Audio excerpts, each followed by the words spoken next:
when you are able to expand the realms of possibilities of what you know is possible, not just in terms of sound, but also in concept, then in spontaneous composition, you are less restricted by what you already know. Hey everybody, welcome to For the Record, a casual, mostly unedited conversation series presented by Grey Matter, where we talk to music heads about their stories and the music that makes them. I'm your host, McKeegan Voice. Today on episode 33, I spoke with the curator, writer, and strategist, Jing Yi Teo, as well as the avant-garde and experimental composer and pianist, Armen, Nalbandian. Collectively, they run Outlyr, which is a distributed strategy practice that seeks new ways to champion the arts. It was a fascinating conversation. Hope you enjoy. Hey, Armen and Jing, it's great to have you here. Great to be here. Thank you for having us. Absolutely. Absolutely. This is kind of an experiment, and For the Record, it's the first time we've had two guests on at the same time, which is cool. I'm really excited to dive in. And yeah, as always at the beginning of the show, just like to get a sense of you and your origins, where you're from, and when your relationships with music started. I'll go first. Yeah. Cool. Yeah. So I'm from Singapore. I was born and I grew up here. I left for university and have since been wandering around and have been based in different places. We're calling in from Singapore now, so this is also where I'm spending a lot of time these couple years. In terms of my relationship with music, so I'm relatively new to the music industry and in music in general. Mostly thanks to Armen. We've been working together in the last 2 years. So I've co-produced some of his records together with his brother Ara.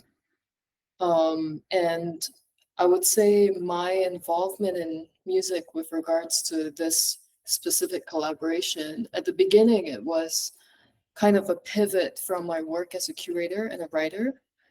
I was working in the world of contemporary art, and in a way, speaking with Armen, my work as a curator started to evolve and expand into this territory of music, which was very exciting for me because to work professionally in a realm that is completely based off another sense. In contemporary art, it's mostly the visual, sometimes tactile sense, but sound is rarely put in a place in priority. Mm-hmm. And so it's been very, very exciting chapter of my life to have started working in music. But yeah, so my work, I mean, my role as a curator and coming in as a producer is more about setting up the space for conversations for what I call internal research. So I mean, I think with artists, a lot of times, like you do a lot of research externally. You delve into books and films and libraries and field research. But I think a big part of that, and we do that as well, but I think a big part of what becomes a work is also this internal research, which is asking the question, what, as an artist, what have I done before? And what is it I want to do from now on? And it is that understanding of an artist's own practice that I think is very important. And, having those conversations with Armen, I think was mainly my role in terms of producing those records.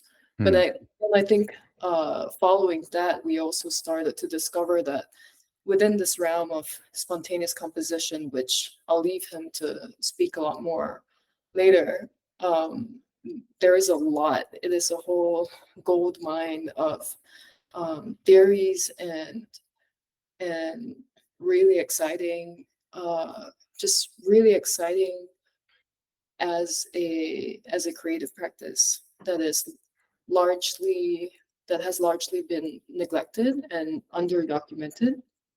And so we've been working on developing some theories and observations, critiques in the field together. And yeah, I mean, grew up as a music lover, obviously, but now my relationship to music has completely changed.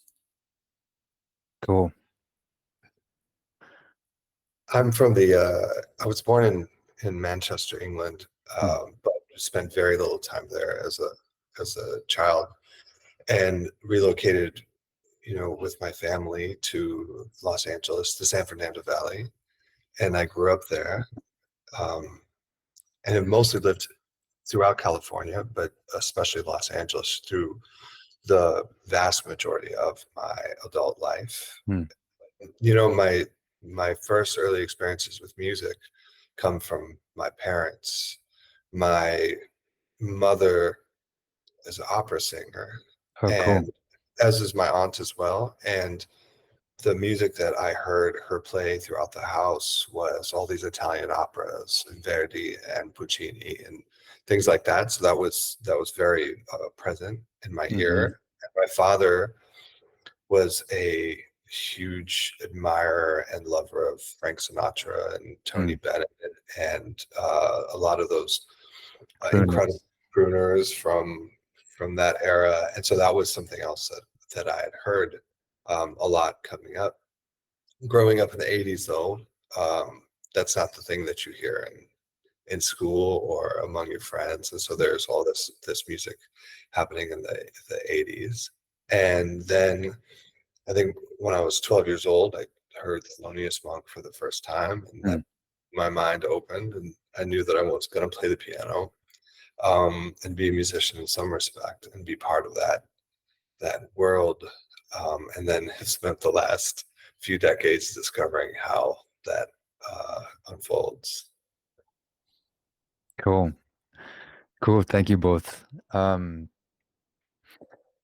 Yeah, awesome. I'm excited to dive in, and especially fascinated. Yeah, I guess the first time that me and Jing had a conversation was through the Kernel community, and that's how we first met. And I think it was around that time that you had just started to produce Armen's music, and I remember talking to you about this kind of new adventure you were on, and it was kind of a pivot, or a pivot, but an embrace, of this other medium, which I thought was really interesting. And I'd love to hear more about this,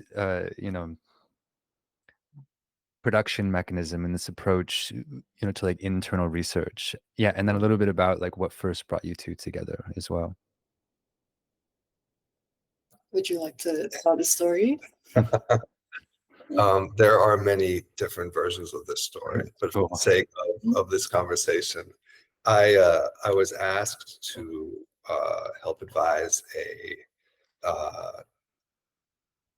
digital art platform that had a strong editorial wing that was starting to look at things in the blockchain, Web3, whatever space. And I was asked to advise from the perspective of being an artist and some of the other work that I've done throughout my life. And one of the components was the strong editorial aspect they had. Like there was a lot of stuff to read on the website. And so I did my due diligence, and I spent a lot of time reading through this material. And every time I came across the work of one specific writer, I stopped in my tracks and thought, wow, there's something really special about this thinker and this writer.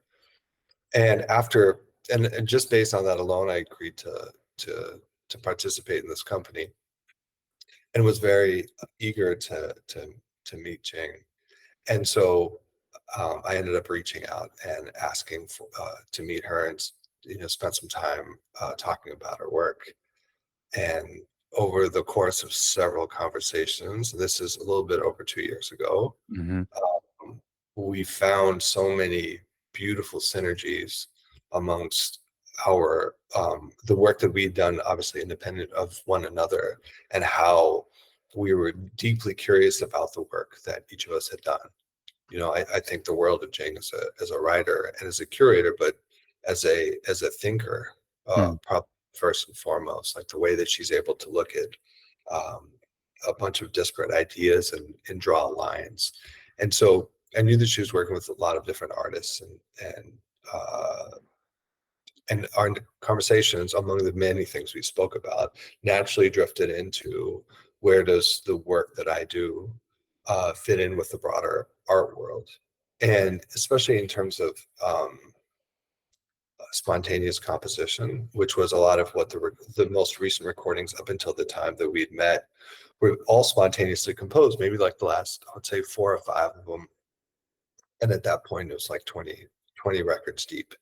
And so I knew that there was some new work I was going to do, and I was actually writing compositions for the ideas, and then that started to change through our conversations. And she asks some brilliant questions, and so these questions would really start to get me to think about my practice and like why I do what I do and how I do what I do. I never thought about things like that. These aren't things that are discussed when you generally meet with other musicians. Mm-hmm. And it was refreshing, and it was just so brilliant, and I was so lucky to have her perspective on everything. I think at that time I think it's also important to mention that these recordings that I was involved in, I mean, somehow it aligned, and I happened to be in LA also, and it all worked out that we were able to spend time together and really work through a lot of, what it means to understand Armen's work in terms of the past 20 albums. His 21st album, which we were going to record that summer, was going to be the first album, the first recording in 4 years. He had not recorded or performed in 4 years.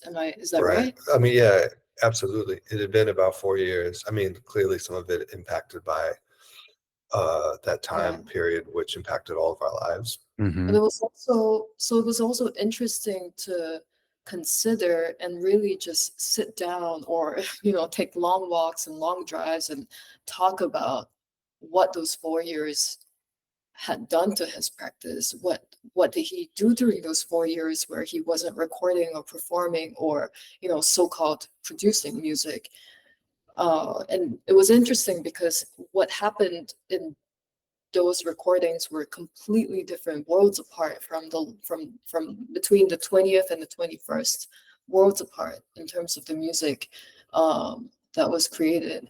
And I think a big part was not just having those 4 years to like completely, I think in your words, reinvent or re-taught yourself how to play the piano, how to think about composition, but also having the time to make sense of that, to think about what it was that you had to unlearn and relearn, and how you had to like reshape your practice during that time of like solitude and quiet.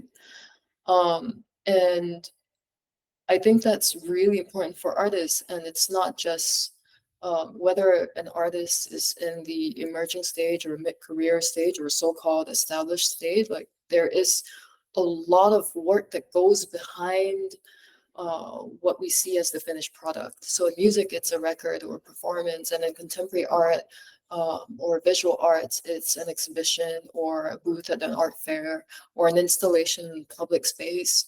But my practice has really led me to observe that there is so much research, so much ideas, and so much studies, and so much thought behind what we just simply see as the finished work. So I think with music, it was also really important to uncover that. And to add on to that, it's not like with music, we have prototypes or like sketches. Yeah, okay, maybe we have like demos, but it's not just a melody that we're talking about when we talk about music. There are many aspects when we talk about composition, and it's with music, which is some kind of an invisible medium. I mean, we don't see it, we hear it, and our culture is so inclined to not listen, but only see. And so there are a lot of processes that go, you know, undiscovered or neglected, if we're not able to see it as the finished product, so to say. And so that is I think the what I term as this internal research. I think it's a very important part of the creative process for artists. Yeah, I love that. So as you're doing this work, I'm curious what emerged, between the lines, like between these kind of two pillars, one, being your canon of 20 albums, from before, the other pillar being, kind of the 21st, which sounds completely different.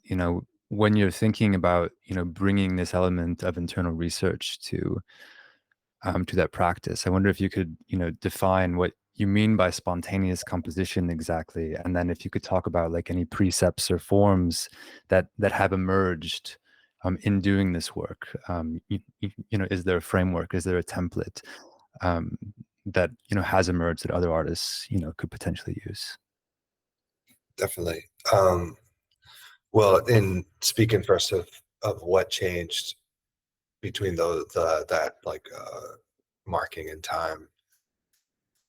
Well, I think the first thing is when I look back at 20 albums, I'm looking at what have I been documenting and why did I document it in the way that I did. And a lot of it is to chart my growth as a musician or an artist, or or playing the piano. And some of also a lot of my music, for as many albums that follow a certain path, there's a lot of experimental work in my my recordings. And to know was there a through line, first of all, but what was I trying to get at? And what I saw was that I've done quite a bit of work as a composer, where just, I guess, traditionally, if that's the right word, but pencil to manuscript paper, and you write parts for different musicians. And what I noticed is over the period of that 20 records, and also whatever that amount of time is, maybe 16 years, I was writing less. I was things weren't as rigid as they once were. Now, to touch on spontaneous composition briefly, and I'll go into more detail, there's something very important that I started to uncover about why I was going into this idea of spontaneous composition, and that's spontaneous composition being a subset of improvisation, and that improvisation is so uniquely tied, at least in our last centuries, most specifically to jazz history. Mm-hmm. And I'd studied jazz, and I don't mean that necessarily simply at a school, or through whatever means people do now, but through what I felt was most important, which is seeking the greatest musicians that were practicing the art form, and playing with them, and learning from them firsthand, and apprenticing myself with masters. And I felt that was important because that's how they all learned, and the generations before learned as well. And so what that taught me, though, was that it taught me how to improvise within a system, and a system that's created within jazz specifically. And there's certain tenets that make something, I mean, this is a very broad conversation. It can be very, very, very contentious conversation. Also, what is jazz, et cetera, blah, blah, blah. Sure. And I never really looked at it in terms of I'm playing jazz, but I knew that I was coming out of a jazz tradition. And I mean, you can definitely listen to several of the albums, and I love jazz, of course, but I started to notice that a lot of the things that made my music fit within that were starting to disappear. There were forms that are unique to jazz that I stopped playing with. There were harmonic things that I wasn't doing anymore, that I was making things more open, so that there was a less systemic type improvisation. And I think that that bridge is what one would call free jazz. And so there's like heavy improvisation, and a lot of things are being spontaneously composed, but it still has the vocabulary of jazz. It's just more open. There's certain freedom, but you're still playing within that vocabulary.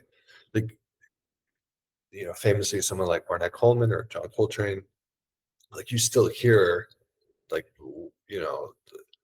swing, and you still hear bebop in it, even if there is being abstracted, you still hear that within the form. Right.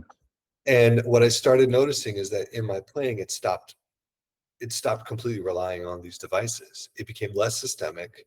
The framework started to disappear. I was writing less to create structure in order to escape these things. Now, I didn't realize this is what I was doing at the time, but that's what I was doing naturally. And so there's a series of recordings I started doing with a bunch of really beautiful musicians, namely Jeff Parker and Chris Speed and Alex Klein and Eric Rivas. Whereas this 5-piece group where we're playing these very long, spontaneously composed works that were 40 minutes at a time or 50-minute pieces, but they definitely didn't sound like jazz to me.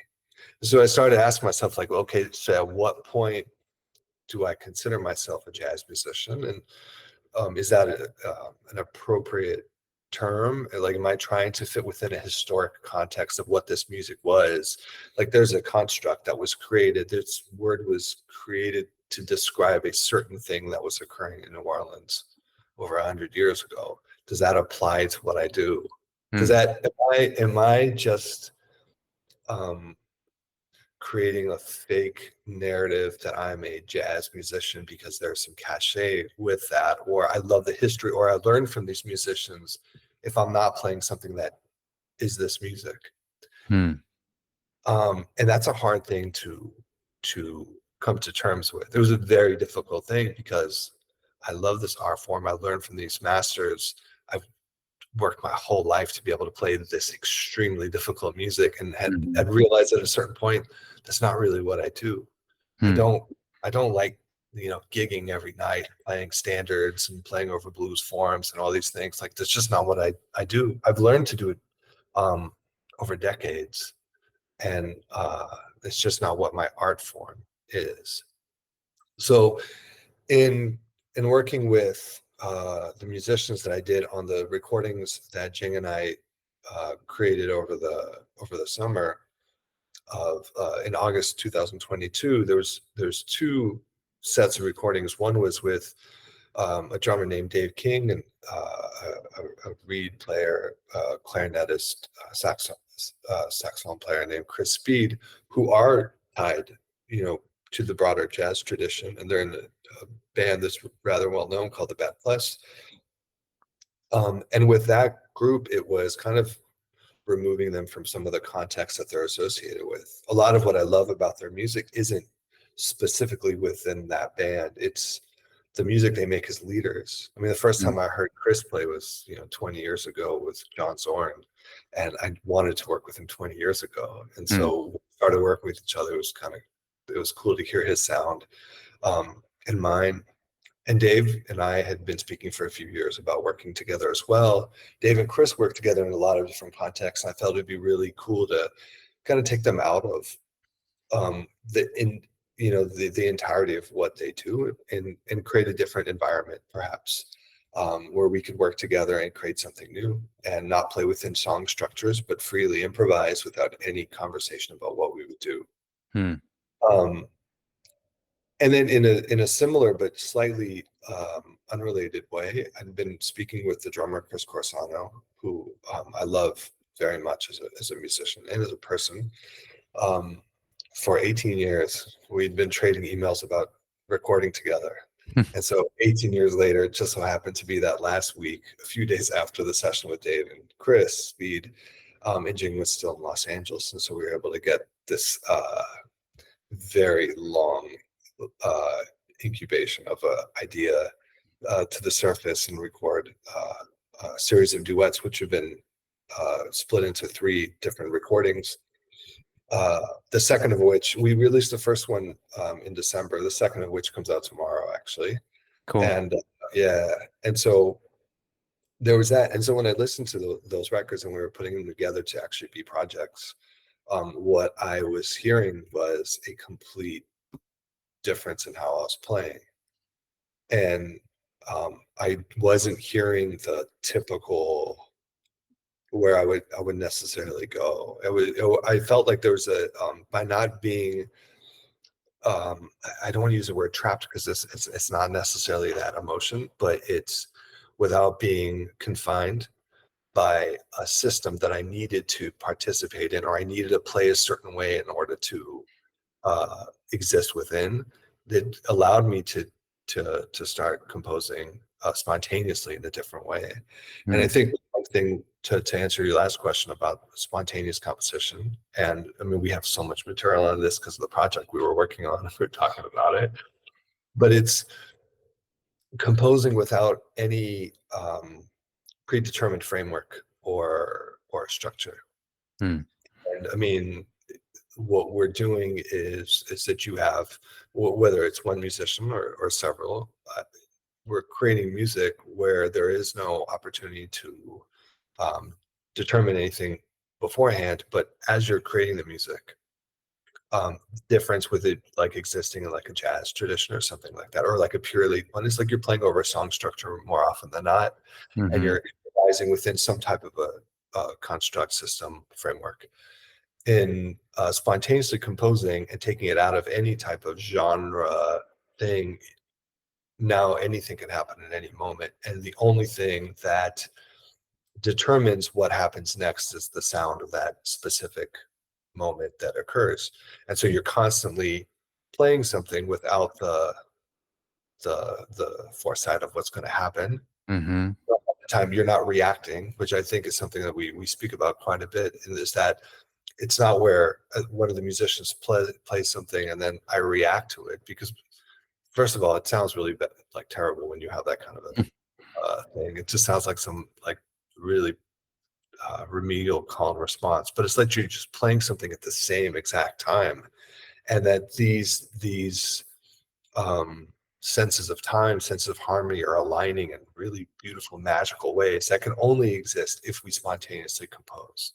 That the sound itself, the work that we're doing is only existing because of it being spontaneously composed versus it being worked out ahead of time. Right.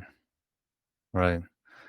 Oh, it's amazing. Yeah, as you were talking, I was, thinking is kind of this like, this kind of traditional arc, for an artist that you see where, um, it's kind of all about learning structure, over your chosen form and medium, and then like coming to mastery, and then kind of an abstraction as you, try to leave, that behind, to determine your own style and something that's truly distinct. I've been thinking like in the visual arts, like looking at like Picasso, for instance, and like his blue period and that being much more, more traditional, and then like getting into cubism and this kind of abstraction of, of form, I think is really interesting, kind of speaks to what, this kind of process and journey that you've been going through.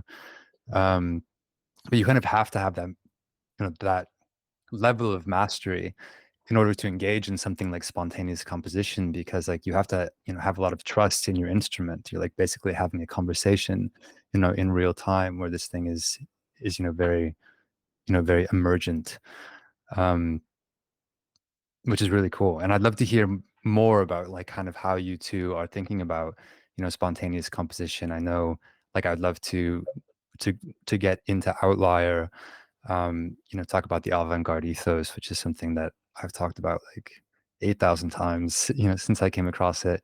Also a big fan of Jing's writing. um, and yeah, just like hear more about that process and that project, and like some of the recent conversations that you guys have been having with it. Well, I think to branch off what Armen has spoken about in terms of spontaneous composition, I think first of all, there is also, well, first of all, I want to also acknowledge that, this is spontaneous composition is the field that Armen has discovered that is the one that he wants to pursue as an artist at this point in his career. Who knows what comes later? But what I want to acknowledge is that not every musician or not every musician within the jazz or avant-garde or even experimental genre is expected to pursue that. I mean, you can be a fantastic instrumentalist and your work can be in the pursuit of perfecting your mastery, of advancing and reaching new grounds in terms of, creating sound with your instrument. And maybe it has nothing to do with spontaneous composition, but I think Armen's interest and, my recent interest in spontaneous composition is, as a creative practice, there is so much that it can tell us about human creativity, information systems, even governance. If we were to extend it to, spontaneous composition in a group setting, as Armen has said, it's not about this call of response, or some kind of echoing within a performance amongst different members of the ensemble. It's about creating the conditions for listening in the form of playing music, in the form of creating music. And that is a very high order. And so in order to get there, in order to even talk about spontaneous composition or attempt at it, I think for the artist, it is very important to expand the realms of possibility. And that is, first of all, the technical skills at whatever instrument it is, but then it is also the conceptual frameworks that you have exposed yourself to. And so one thing that I think a lot of people are very surprised when they speak to Armen about his practice is that he doesn't practice solely on the piano necessarily. It is also practice also encompasses, reading, seeing a lot of film, being outside and seeing, like expanding the things that the eyes can see. And during the time we're together, this is also part of the work and this research that we do, because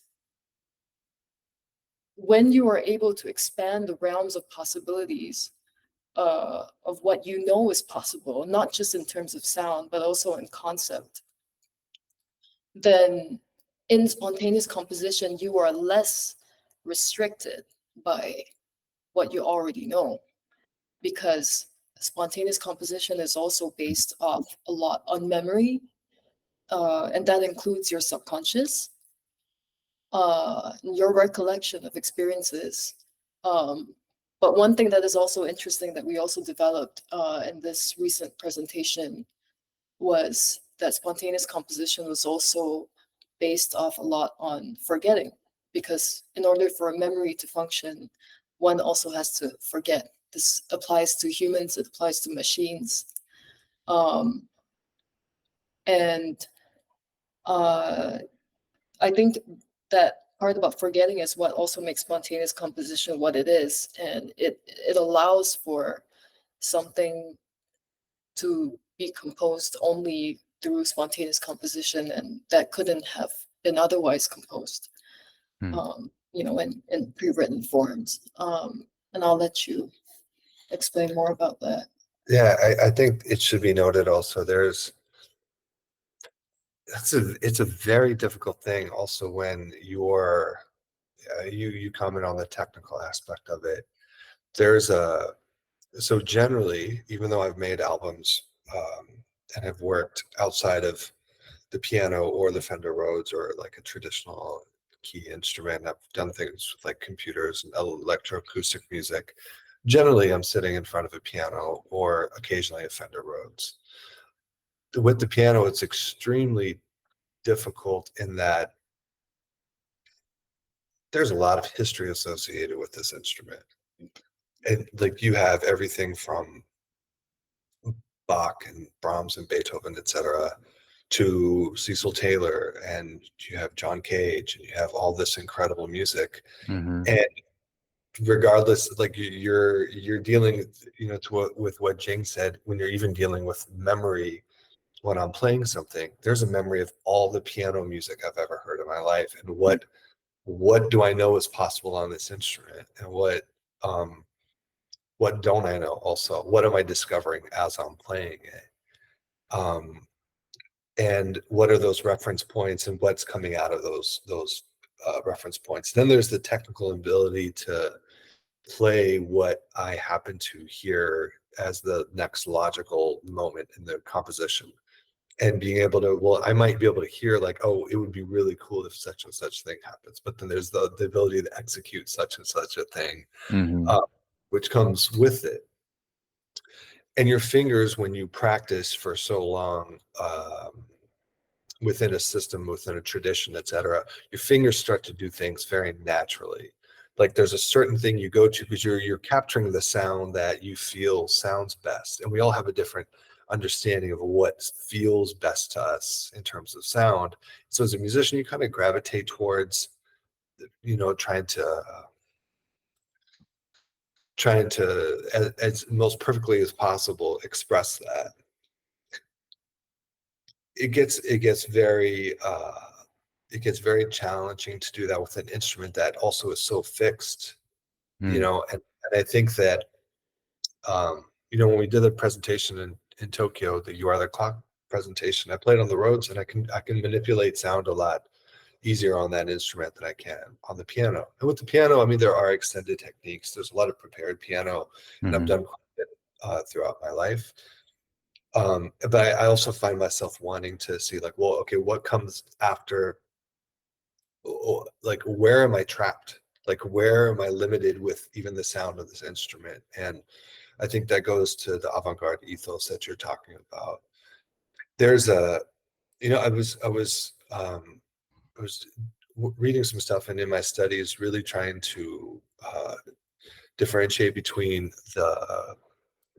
what is experimental and what is avant-garde. And I think that we associate these two things sometimes in the same, sometimes deservedly so, in the same realm.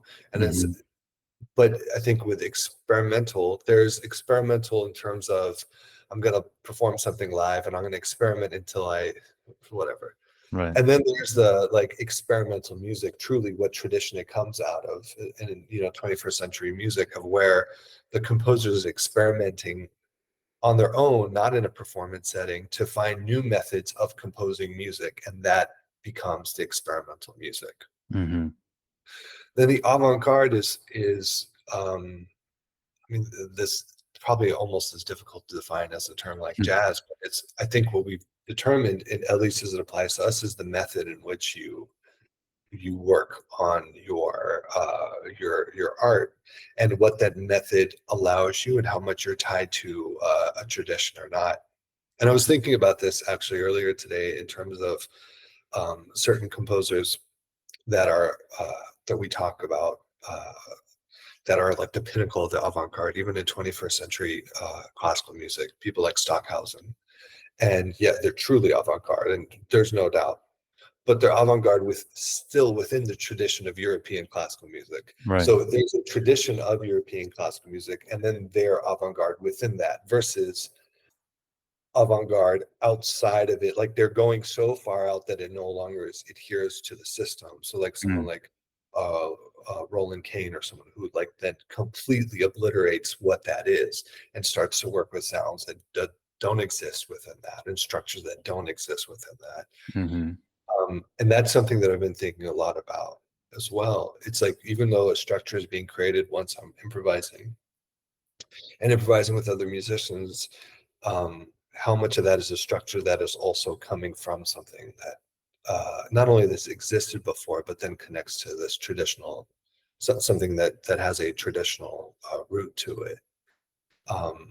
And I think that's where the avant-garde ethos comes in. It's like, how much of that are you cognizant of? How much are you playing within a overall tradition, that you're avant-garde within a tradition, versus trying to escape it? And frankly, I think there's so much music.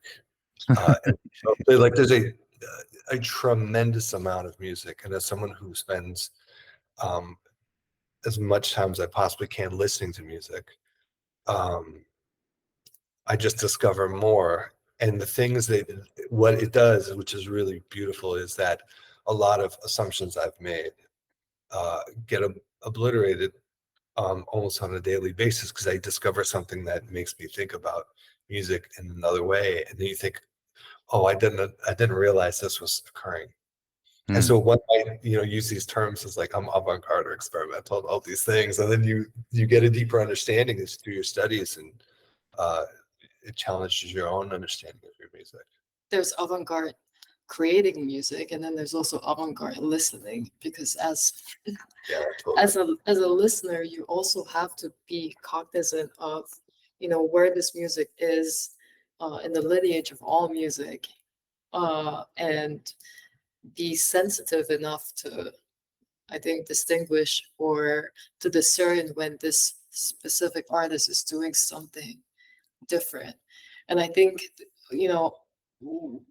the avant-garde ethos, as you've mentioned, is a lot about not just what you can do, but what you choose to do. And that applies not only to art, I think, to every realm of work and action. It's a very important thing to think about. I think when we think about technology also, a lot of what goes wrong is too much of something in the wrong places, or in too many places. And I think it's important to, bring that back, and to make this, to think about the conscious decisions of where something is being placed, how much of it, to what extent, with whom, by whom, and etc. And yeah.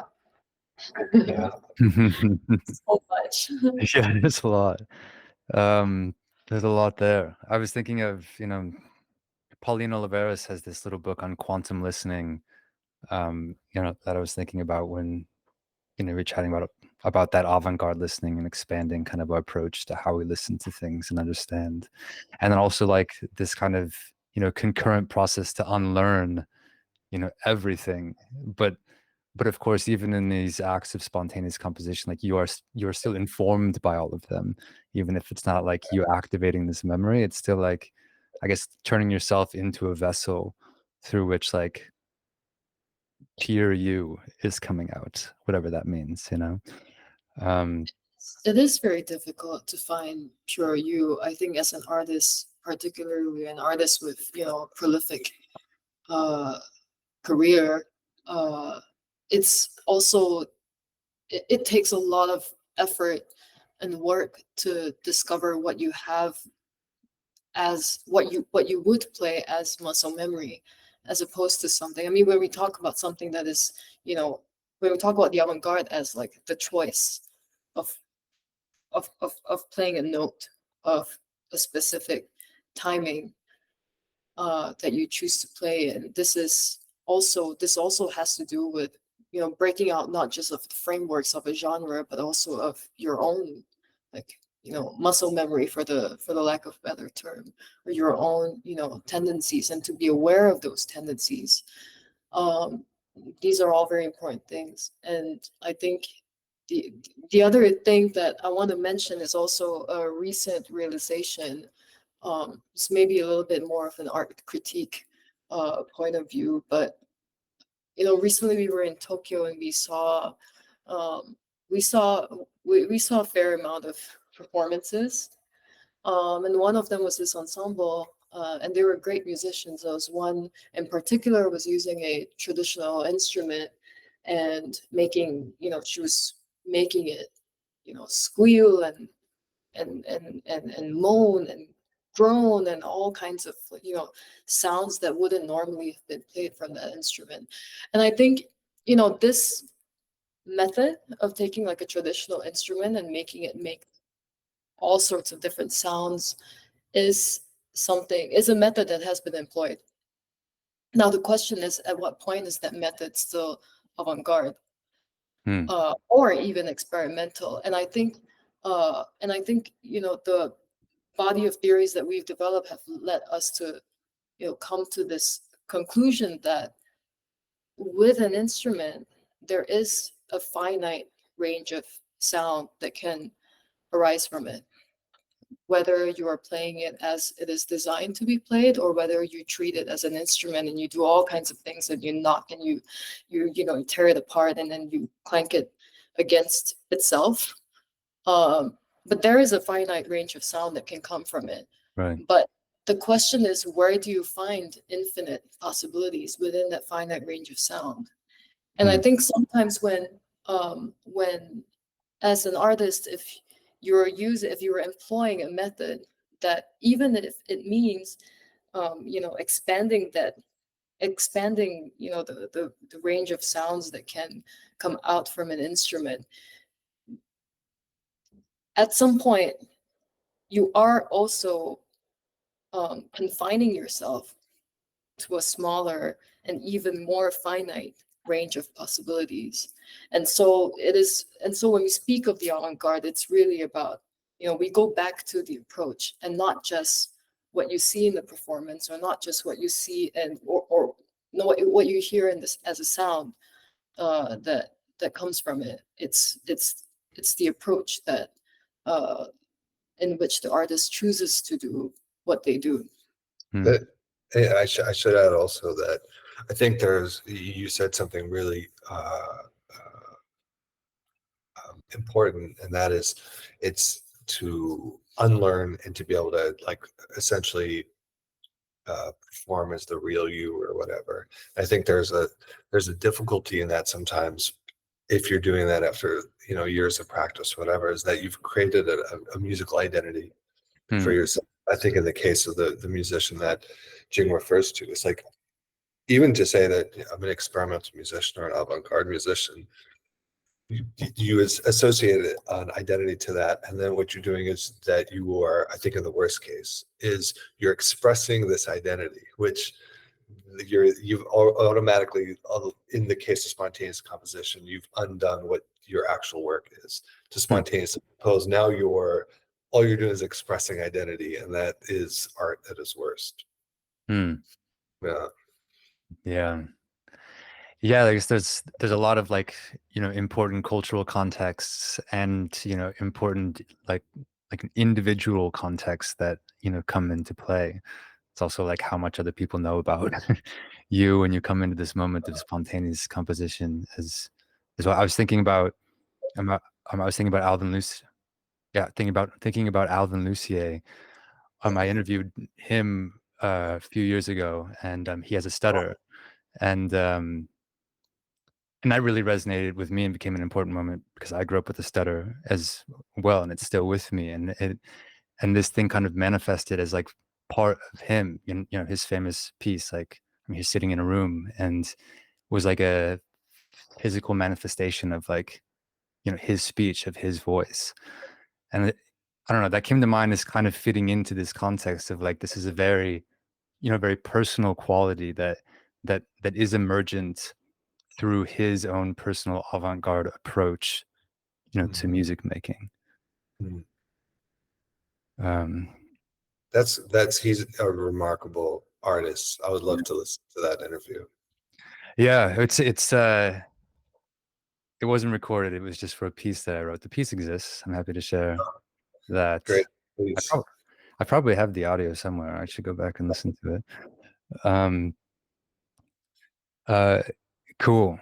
So yeah, at this point, I would love to transition a little bit and just to more on the music listening side of things. So for this series, we are in the background, keeping track of every music mention that comes up, so that we can then put them into a database and over time kind of create a neural map that has the connective tissues between people, that music and these different music entities can provide. So the first question I like to ask is just I'm curious how you both discover music, and who are some of your favorite curators or outlets or platforms that you spend time with. I'll start because I have a short answer. I think in the last 2 years, my favorite curator is Armen. And for the past 2 months, I've been, because it's I think it's really important for me to also, expand the music, the sounds that I'm listening to, or the sounds that are considered music.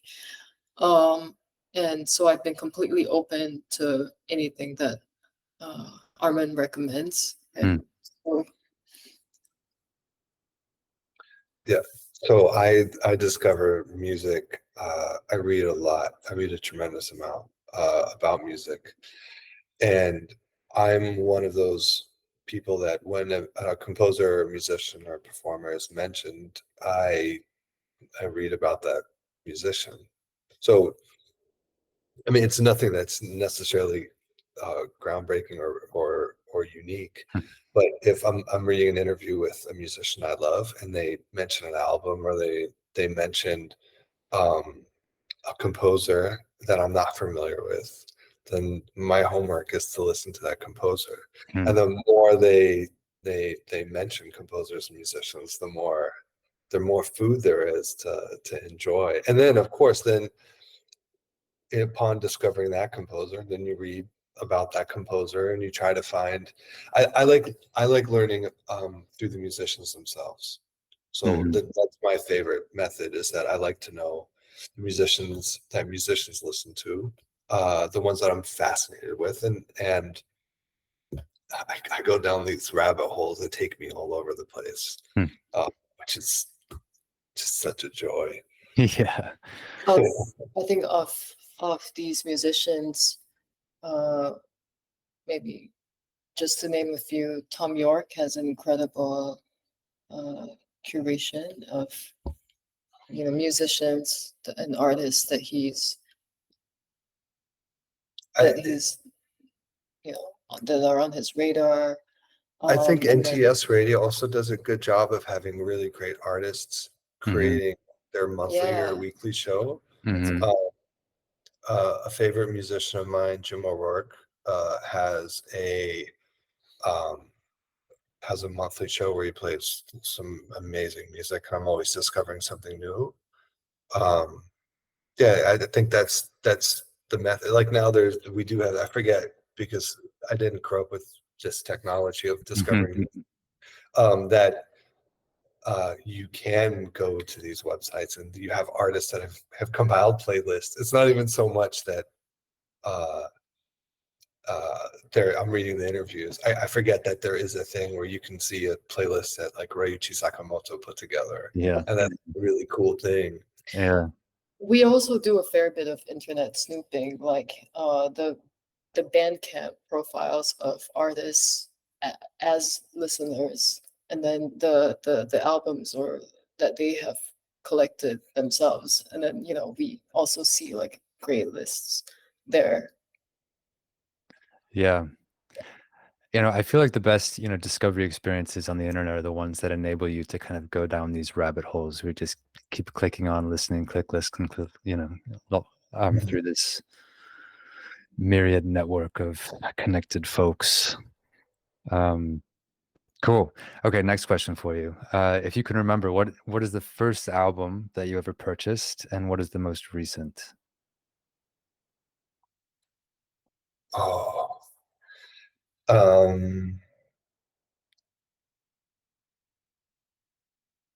the first album I ever purchased was Licensed to Ill by Nice. the Beastie Boys.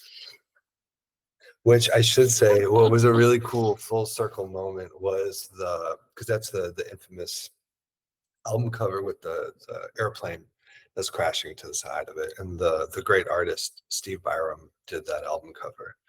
And, decades later, when I released a pair of albums called Orbit and V, actually 3 albums, Orbit, V, and Fire Sign, those are all designed by the same person, Steve Byram, who did the Beastie Boys License, Cool. which was the very first album.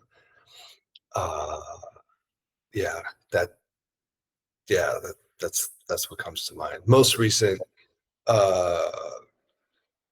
Raphael Terral, Spectral Evolution. The most amazing album I've heard in for a very long time. Wow, blew me cool. just absolutely. I mean, he's an incredible artist. I mean, everything he does is incredible, but that album is absolutely just the most beautiful thing. Transcendent. Yeah. I mean, it's got a transcendent name. It's, well, wait till you hear it. There's nothing like it. It's really special. Okay, amazing. I am excited to dive in. Yeah. What about you, Jane? Whoa, first album of AirPod. I want to know the answer to this question too. You know, I don't think I've ever, to be completely honest, I don't think I've ever like, you know, I think if we're talking about physical albums, growing up here for some reason, I don't think I've ever had the courage or liberty to buy an album. I think I've had some, I have some CDs like in my, you know, somewhere uh, in my storage wardrobe or something, but they were all gifts. Hmm. But I think, okay, so, but if we're talking about that, the first one I think was Bon Iver's album, which was when, I mean, that accompanied me through my teenage years, Huh. through most of school. That was the time it came out, I think. It was very important for me. But and then growing up, interestingly, listening to those albums, I mean, that music from that time was, I think I listen to it completely differently now because now I can appreciate it. At that time, it was just, you know, melancholic, sad, very multi-layered music. It felt very atmospheric and, you know, very enjoyable. But now I appreciate it a lot more for its musical qualities. I think, yeah, okay, I'm happy that that was my first album that I can say I've owned. It's a good one. Yeah. Last record I bought. I think we now, since we share, I it's probably the same answer. think we To say collectively buy albums. merged collections. Right. Cool. Okay, next question for you. Who are 3 artists of note that you heard for the first time in the past year or so? Fun Ooh, question. in the past year. Heard for the first time. For the first time, that's the hard part. Past year. It doesn't have to be a roughly. new artist, like an emerging artist. Just someone that you personally heard for the first time in the past year. Catherine Lamb, who's a composer who explores tonality. Is brilliant composer. You know, we went to this get together in Onamichi in Japan, and someone played us an artist that we probably should have been aware of, named Laurel Halo. Oh yeah. And we were really kind of dumbstruck by how much we enjoyed the music. It was really cool. So we had to spend a little bit of time learning. So I would say her as well. Callie Malone in the last year for me. For us. For us. Okay. Collective answer. Okay. Collective answer. Okay, shared. Okay, we'll allow it. All right, now this is the big one. You're going to a desert island and you get to bring 3 records with you. What are they? Goodness. It's an impossible question. Everybody hates me for asking it, but it's an interesting question. Okay, I have one. Oh. If you have, please jump in. Well, the interesting thing is, like, not to be a prick about these kind of questions, but to bring an album to the desert island, does that mean that it's an album that you want to hear over and over again, or, you know, Yeah. it's not There's no guarantee that you're ever going to have access to any other music besides these 3 albums. I don't think we need much music.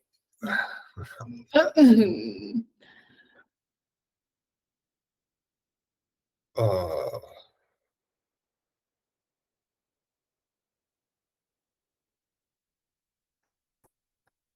I'm trying to remember the name of the record.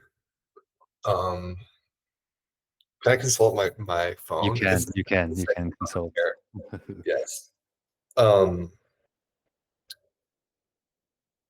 there's some new stuff that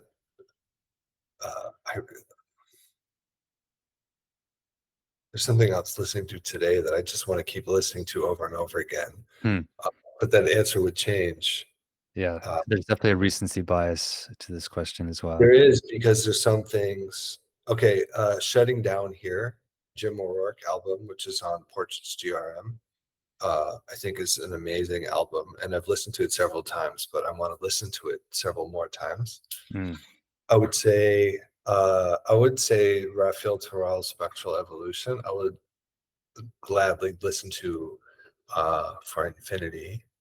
Also perfect for a desert island. Perfect for everywhere. Yeah. And oh my goodness. You know, can I say I love when I watch interviews and read articles where this question is asked, but it's rarely been flipped on me, and I find myself having difficulty. I know. Should the last one be of one of our favorite musicians? It could very well be. But which album would you choose? Whew. Sweating over here. I would say Tatsuhisa Yamamoto, who is a brilliant musician from Japan. He's a drummer. I mean, it's hard to even just say he's a drummer, but he's just the most beautiful musician. And he has, I don't know which one to pick, but he has a pair of albums that I think are just incredible. And they were released, they're just about the same time, but on two different labels. One's called Ashioto, and the other one is called Ashiato.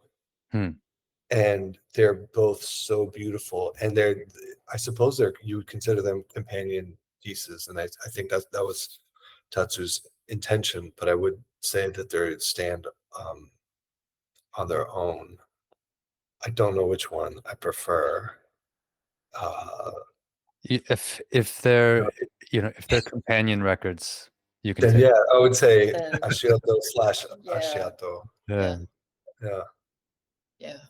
Would you say Tatsu? Yeah, definitely. One has to be Tatsu's. Yeah. He's the most incredible. Yeah, those are. I would be happy. I would be happy for a while. Yeah. Listening to those 3/4 albums for a very long time. Okay, Yeah. cool. Yeah, very happy. Cool. Very So that's a collective answer as well. You guys are on the island together. Yeah. Yeah. Yeah. Well, that's nice. That's nice. Well, like, it's hard because I feel like these are all very recently made music. I think we would also want to hear something from another time period. Well, the thing about it that's difficult. Like the first thing that comes to mind is you're on a desert island, assuming you're never going to get off. Am I never going to hear John Coltrane ever again? Yeah. Am I never going to hear a recording of Thelonious Monk ever again? Or Glenn Gould. Or Cecil Taylor or like it's very difficult. But the reason I say the other ones and possibly I as much as I love listening to John Coltrane, all those albums, I've also listened to all those albums hundreds and hundreds and hundreds of times, and I haven't been able to spend as much time with these other three because they're newer. They've all come out within the last few years, and it's a good reason. Yeah, and I would just want more time. It's like sometimes you can close your eyes and hear a Love Supreme or Transition or Meditations, but yeah, just because of the sheer amount of time. It's like I can't imagine never hearing like Beethoven again, but I've heard a lot. I've heard Beethoven for decades, and you can kind of the music's there already. The music's there. Yeah. It's easier. It's within reach. Yeah. That's a great rationale. I like that. Cool. Well, you made it through the gauntlet, and the difficult question. For those who are listening who would like to get involved with your work, go check out your music, just be engaged or be aware. Where's a good place for them to do that? So both our websites. So that's Nalbandian.com and jingyiteo.com. Uh, We're also on some social media, but I think our favorite form of social media, I mean, my favorite form of social media is email, so newsletters. So I do write a Substack a great Substack. once in a while. Hmm. But of course, all my information is also up there. And I would say Bandcamp for me. I would love to use that more as a default platform. And this possibly, I mean, I can go on about this stuff for a very long time, but my preference would be something like that because it gives the listener an opportunity to listen to things without compression, the way the streaming platforms kind of force you to. Granted, there are options, of course, within the streaming platforms, and some are much better than others. But with Bandcamp, you do have an option to download something in the highest quality, and Right. I think a lot of the music is all music is better that way, and I would say that that's a great way to follow along with what we're doing. There's a lot to come, so I would recommend that. To add to that, also, our work in music and in art, and all these theoretical explorations have also branched off into another project that we started together called Outlyr-e. That is a distributed strategy practice. So we started it with the aim of creating the conditions for creative thought within arts organizations. So it's not just art as content, but also as you mentioned, these avant-garde ethos as a guiding light in terms of how to operate and how to approach problems and challenges. And so that's also another place to follow. That's Outlyr, spelled with a Y, as in a liar, bit of a music reference, -e.com. Perfect. Thank you. And now that you've been through For the Record, who is another music head that comes to mind that we should have on the show?